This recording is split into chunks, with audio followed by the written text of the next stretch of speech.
এখন চলছে রমজান, কিছুদিন বাদে ঈদ, সেই জন্য আমরা চলে গিয়েছিলাম জাকারিয়া স্ট্রিট।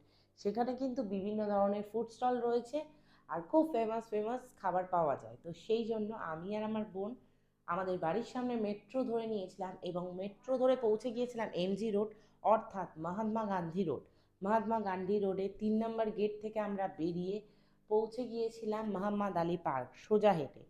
তারপর তার উল্টো দিকের রাস্তা ধরে বড় গেট রয়েছে, সেখান দিয়ে আমরা সোজা পৌঁছে গিয়েছিলাম জাকারিয়া স্ট্রিট। জাকারিয়া স্ট্রিট গিয়ে আমরা ফার্স্টেই যেটা ট্রাই করে নিয়েছিলাম লাস্সি। সেখানে রু আফজা আরও অনেক কিছু তরমুজ টরমুজ দিয়ে বিভিন্ন রকম ফুড দিয়ে সেই লাস্সিটা তৈরি করা হয়, সেটা বেশ ভালো খেতে। আর তারপর ট্রাই করে নিয়েছিলাম ওখানকার পরাঠা, বড় পরাঠা, আর তার সাথে দিয়েছিল হালুয়া, সেটাও বেশ টেস্টি ছিল কিন্তু খুবই মিষ্টি ছিল। এবং তারপর ট্রাই করে নিই তন্দুর আর কাবাব। আর সেখানে আরও অনেক ড্রাই ফ্রুট বিক্রি হচ্ছিল, তাছাড়াও অনেক জামা কাপড়ের দোকান বসেছিল, সেগুলো ঘুরে নিলাম আর কিছু ঘরের জন্য ড্রাই ফ্রুট নিয়ে নিলাম।